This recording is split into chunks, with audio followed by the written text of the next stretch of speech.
Day 7, Maladaptive Daydreaming Inspired, Inktober prompt list. Today's prompt is fun. And immersive daydreaming, maladaptive or otherwise, is fun. That's part of what makes it so addictive. Kind of wish I'd made this bigger now. That prompt, though, fun. It just makes me think of Red Dwarf. It's cold outside, there's no kind of atmosphere, I'm all alone, more or less. Let me fly far away from here. Fun, fun, fun. In the sun, sun, sun. Not only can I not draw, I can't sing. That looks like a brain, right? So maladaptive daydreaming is being looked at as an addiction. But it's a behavioral addiction, not a substance, which is a different kind of beast. There's actually only one behavioral addiction that I think is recognized in the DSM as a disorder, and that's gambling addiction. And there's been talk in recent years of, internet addiction and gaming addiction. A lot of things can be a behavioral addiction, but even those have not made it to the big bad book. And one of the things that makes maladaptive daydreaming a little unique is that it doesn't come from without, it comes from within.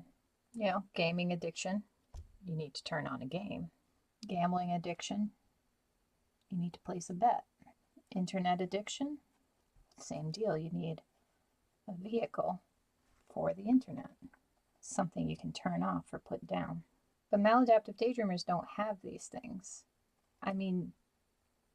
Yeah, we have these things I'm drawing here. We have triggers that can give us extra fuel for our daydreaming. What do iPods look like these days? I quit music years ago. I don't even know. But at the end of the day, you don't need these things. I suppose some might, but when I quit music, I found that it didn't matter. I still daydream just as often. It took the edge off, though, less deep. Sessions could be shorter, things like that. But media, even though it's a fast, easy, and satisfying kind of trigger, I guess, it's just a convenient one because other people and things are enough to do the trick. Just living is enough to do the trick. You put down your music, you just pick up a book. You put down the book, you can turn on a TV. You turn off the TV, and it doesn't change anything. You still have an endless supply of fun, which in some cases, can be nice. Stuck on a plane ride, you're doing something boring. All of a sudden it seems like a massive benefit, and is. But when you got other stuff to do, when you don't want it on, it's still gonna be on. And the kicker is you don't even want to shut it off because it's fun. It's a lot more than just fun, but that's the prompt we're going with today. So stay focused, Dimmer. So I don't know what to do here. Here we go. We're going to plug it directly into their chest, right in the feels. Because this is the big cable.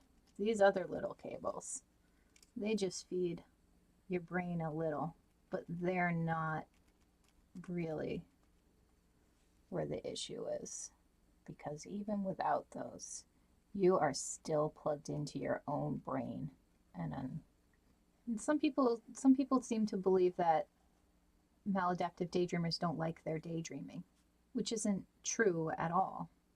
Maladaptive daydreamers love their daydreaming. People get angry about it too. Maybe angry is the wrong word. Maybe more like frustrated. You're new to the community. You finally found this thing, and then you see all the posts about needing help, stopping, and making it go away, and how horrible it is. And yeah, it is.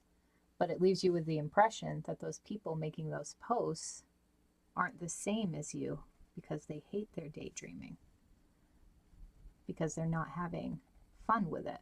And that's usually not the case. They are. That's why it became a problem in the first place. You don't sink into a pit of despair overnight because you had a couple of bad daydreams. It happens over the course of several years because you're having good daydreams. And good doesn't mean, I don't mean like the content by good, because the content can actually be bad. It can be, negative and horrible and filled with all kinds of torture and stuff.